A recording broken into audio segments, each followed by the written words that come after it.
మన టీవీ ప్రస్తుతం మనతో పాటు ఉన్నారు సీనియర్ ఫిజియోథెరపిస్ట్ అలాగే masters in Cairo practice doctor Bharat గారు. సార్తో మాట్లాడదాం. హలో సార్, నమస్తే. నమస్తే అండి. ఎలా ఉన్నారు? గుడ్ అండి. మీరు ఎలా ఉన్నారు? చాలా బాగున్నాను. అయితే చాలా మంది జనాలకి ఫిజియోథెరపీ అంటే ఏంటి, కైరో ప్రాక్టీస్ అంటే ఏంటి, డిఫరెన్స్ ఏంటి తెలియక చాలా మంది ఇదవుతూ ఉంటారు. ఫస్ట్ ఫిజియోథెరపీ అంటే ఏంటి, కైరో ప్రాక్టీస్ అంటే ఏంటి? అండి, గుడ్ క్వశ్చన్. యాక్చువల్గా చాలా మందికి దీని గురించి చాలా డౌట్స్ ఉంటాయి.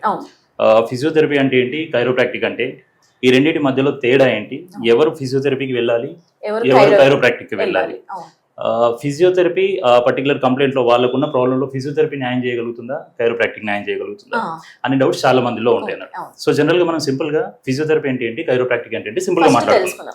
ఫిజియోథెరపీ అంటే ఇది ఒక ఫిజికల్ టెక్నిక్స్ తో యూజ్ చేసేదాన్ని ఫిజియోథెరపీ అని అంటాం జనరల్ గా. Non invasive, drug free method and non surgical method. Same chiropractic కూడా అలాగే non invasive, drug free methods and non surgical therapy, రెండు కూడా సేమ్ టెక్నిక్స్ ఉంటాయి. కాకపోతే దీంట్లో ఫిజియోథెరపీలో మళ్ళీ మనకి 2గా డివైడ్ చేయొచ్చు, electrotherapy and exercise therapy. So ఎలక్ట్రోథెరపీలో చాలా రకాల మిషనరీస్, ఎక్విప్మెంట్స్ యూజ్ చేసి వాళ్ళకున్న కంప్లైంట్స్ ని కానీ, అవస్థల్ని కానీ, ఇమ్మొబిలిటీ స్టేట్స్ ని కానీ వాటిని మనమని క్లియర్ చేయొచ్చు. And same time exercise therapy కూడా వాళ్ళ యొక్క కంప్లైంట్ ఏదైతే ఉంటుందో వాటి యొక్క ఇనబిలిటీ స్టేట్ ని మనం పెంచడం కానీ, మొబిలిటీని ఇంప్రూవ్ చేయడం కానీ, వాళ్ళ యొక్క ఫంక్షనింగ్ ఇంప్రూవ్ చేయడం కానీ మనం ఫిజియోథెరపీలో చేయడానికి ఉంటుంది. కైరోప్రాక్టిక్ కూడా సేమ్ అంటే. సో ఎవరు ఫిజియోథెరపీకి వెళ్ళాలి, ఎవరు కైరోప్రాక్టిక్ వెళ్ళాలి అని అంటే, జనరల్ గా ఫిజియోథెరపీలో చాలా కంప్లైంట్స్ చూస్తాం. చాలా పెద్ద సబ్జెక్ట్ ఫిజియోథెరపీ. సో ఎలాంటి కంప్లైంట్స్ చూస్తాము అని అంటే, జనరల్ గా జాయింట్ పెయిన్స్ కానీ, స్పైనల్ ఇష్యూస్ కానీ, డిస్క్ ప్రాబ్లమ్స్ కానీ, స్పాండిలైటిస్ కానీ, లేదా post stroke rehabilitation like paralysis అట్లా వచ్చేసి కాళ్ళు చేతులు పడిపోవడం కానీ, అట్లాంటి వాళ్ళలో stroke rehabilitation, post stroke rehabilitation వాళ్ళని మొబిలిటీలోకి తీసుకురావడం, ఇది కానీ పీడియాట్రిక్ పిల్లలకు సంబంధించి పీడియాట్రిక్ లైక్ పోలియో, సిపి అట్లాంటి కేసెస్ ఉంటాయి, వాళ్ళకు కూడా ఫిజియోథెరపీ చాలా హెల్ప్ చేస్తూ ఉంటుంది. అండ్ ఇవి కాకుండా geriatric patients like old age care, ముసలి వాళ్ళు ఇంట్లో ఎవరైతే అమ్మమ్మలు, తాతమ్మలు ఎవరైతే ఉంటారో వాళ్ళకి కూడా ఫిజియోథెరపీ చాలా వరకు హెల్ప్ చేస్తుంది. ఎందుకంటే వాళ్ళకు ఏజ్ తర్వాత వాళ్ళు కంప్లీట్గా బెడ్ రిడెన్ అయిపోతూ ఉంటారు, మూవ్మెంట్ తక్కువగా ఉంటుంది, మొబిలిటీ ఉండదు. సో వాళ్ళల్లో కూడా ఆ పర్టికులర్ దీని నుంచి వెళ్ళి మనము మొబిలిటీలోకి తీసుకురావడానికి ఫిజియోథెరపీ చాలా హెల్ప్ చేస్తూ ఉంటుంది అన్నట్టు. సో ఇట్లా చాలా రకాలుగా ఫిజియోథెరపీ చాలా కంప్లైంట్స్లలో చాలా వరకు హెల్ప్ చేస్తూ ఉంటుంది. అండ్ కైరోప్రాక్టిక్ దేంట్లో హెల్ప్ చేస్తుంది అని అంటే, కైరోప్రాక్టిక్ పర్టికులర్గా స్పైనల్ కండిషన్స్ మీద, బోన్ అండ్ జాయింట్ మీద, డిస్క్ ఇష్యూస్ మీద, షయాటికా ప్రాబ్లమ్స్కి కానీ, అలాగే పోస్చరల్ ప్రాబ్లమ్స్ కానీ, ఏదైనా కొంచెం అటు ఇటుగా పోస్చర్స్ ఉన్నా కూడా కొందరు వస్తారు మా దగ్గరికి. జనరల్గా షోల్డర్ ఒకటి ఎలివేట్ ఉండి ఒకటి డ్రాప్ ఉంటుంది, లేదా పెల్విస్ ఒకటి ఎలివేట్ ఉండి ఒకటి డ్రాప్ ఉంటా ఉంటుంది, లేదా హెడ్ స్లైట్గా ఇలా టిల్ట్ అవుతా ఉంటుంది, లేకపోతే పోస్చర్ ఇలా కైఫోటిక్ పోస్చర్, స్పైన్ అంతా హంచ్ బ్యాక్ వచ్చేసి ఉంటుంది, లేదా ఫార్వర్డ్ హెడ్ పోస్చర్ ఇలా ముందుకి హెడ్ అంతా ముందుకు వచ్చేసి ఫార్వర్డ్ హెడ్ పోస్చర్ ఉంటుంది. ఇలాంటి పోస్చర్స్ మనము కైరోప్రాక్టిక్ లో కరెక్ట్ చేయడానికి ఉంటుంది. అయితే జనరల్ గా ఫిజియోథెరపీ అనేది అప్పటి నుంచి ఉన్న కానీ కైరో అనేది ఈ మధ్య కాలంలో అట్లీస్ట్ ఇది ఒక 3-4 years నుంచి అవునండి. అంటే రెండిట్లో ఏది సేఫెస్ట్ అంటారు? అండి, కొన్ని కంప్లైంట్స్ కి కైరోప్రాక్టిక్ మాత్రమే న్యాయం చేయగలుగుతుంది. కొన్ని కంప్లైంట్స్ కి ఫిజియోథెరపీ చేయగలుగుతుంది. ఒకప్పుడు మేము కైరో చేయక ముందు కూడా మేము ప్యూర్లీ ఫిజియోథెరపీ ప్రాక్టీస్ చేసేది. సో అప్పుడు ఏంటి అని అంటే, లైక్ కొన్ని కంప్లైంట్స్ ఉంటాయి, డిస్క్ ఇష్యూస్ కానీ, బేసిక్ మెకానికల్ పెయిన్స్ ఏవైతే ఉంటాయో వాటిని మేము ఫిజియోథెరపీలో మాక్సిమం క్లియర్ చేయగలుగుతాం. అంతకు మించి ఇంకా డెప్త్కి మేము పోలేము. ఫిజియోథెరపీలో మాకు అంతకు మించి సబ్జెక్ట్ లేకుండా యాక్చువల్లీ. అవి ఎలాంటి కంప్లైంట్స్ అంటే, ఫర్ ఎగ్జాంపుల్ డిస్క్ ఇష్యూస్ అందరికీ తెలుసు. సో వాటిని మనము ఫిజియోథెరపీలో క్లియర్ చేయగలుగుతాం. కాకపోతే ఇక్కడ ఏంటి అని అంటే, ఎగ్జాంపుల్ చూపిస్తాను నేను. ఫర్ ఎగ్జాంపుల్ ఇది ఒక స్పైనల్ బోన్స్ ఉన్నాయి అనుకోండి, వీటి మధ్యలో ఇవన్నీ డిస్క్లు ఉంటాయి, ఓకేనండి. సో ఈ డిస్క్ ఇష్యూస్ ని మనం ఫిజియోథెరపీలో ఒకప్పుడు కరెక్ట్ చేసేది మేము. కానీ ఇక్కడ కరెక్ట్ చేయని ప్రాబ్లమ్స్ ఏంటి అని అంటే, ఇక్కడ ఓన్లీ డిస్క్ ఇష్యూస్ కాకుండా వెన్నుపూసలు ఇలా రొటేట్ అయి ఉంటాయి, ఇలా తిరిగి ఉంటాయి. ఇక్కడ చూడొచ్చు, వెన్నుపూసలు ఇవన్నీ ఇలా తిరిగి ఉంటాయి. ఇలా తిరుగున్న వెన్నుపూసల్ని మనం కైరోతో పాటు వీటిని కరెక్ట్ చేయొచ్చు. అవి ఎక్కడి నుంచి ఎక్కడి వరకు తిరిగి ఉన్నాయి, కంప్రెషన్స్ ఎక్కడెక్కడ ఉన్నాయి, ఎక్కడెక్కడ రొటేషన్స్ జరుగుతూ ఉన్నాయి, వీటిని మేము బై హ్యాండ్స్ తోటి, మా ఫింగర్ టిప్స్ తోటి వాటిని పాల్పేట్ చేసి అవి ఎక్కడెక్కడ రొటేషన్ జరిగినాయి ఏంటి అనేది మేము కైరోప్రాక్టిక్. సో వాటిని మేము పాల్పేట్ చేసుకొని వాటిని కరెక్ట్ చేయడమే ఈ కైరోప్రాక్టిక్ ట్రీట్మెంట్. ఇది ఫిజియోలో లేదు ఇంతకుముందు.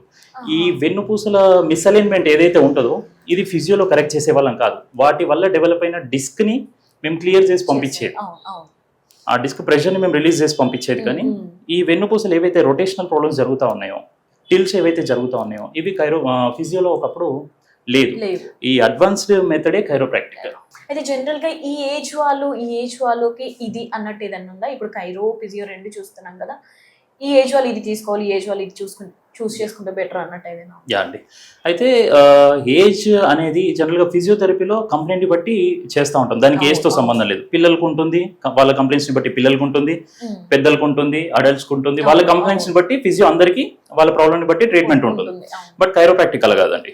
కైరోప్రాక్టిక్ ఏంటి అని అంటే బిలో 17 years వాళ్ళకి చేయకూడదు కైరోలో, అండ్ అబౌవ్ 70 years వాళ్ళకి చేయకూడదు. 65-70+ ఉన్న వాళ్ళకి చేయకూడదు. ఎందుకు చేయకూడదు అంటే రీజన్ జనరల్గా బిలో 17 ఉన్న వాళ్ళకి వీళ్ళకి బోన్ కంప్లీట్గా ఫామ్ అవ్వదు, బోన్ గ్రోత్ పూర్తిగా ఉండదు. సో వీళ్ళ స్ట్రక్చర్ కంప్లీట్గా ఫామ్ అవ్వదు పూర్తిగా. అప్పటికి 17, 18, 20 ఆ డ్యూరేషన్లో మనకి బోన్ కంప్లీట్గా గ్రోత్ అవుతుంది. ఆ తర్వాత మనం చేయడానికి ఉంటుంది. అండ్ అబోవ్ 65+70 ఉన్న వాళ్ళకి ఎందుకు చేయకూడదు అని అంటే వీళ్ళ డెన్సిటీ తగ్గిపోతుంది, వీళ్ళ బోన్ గ్రోత్ అనేది తగ్గిపోతూ వస్తుంది.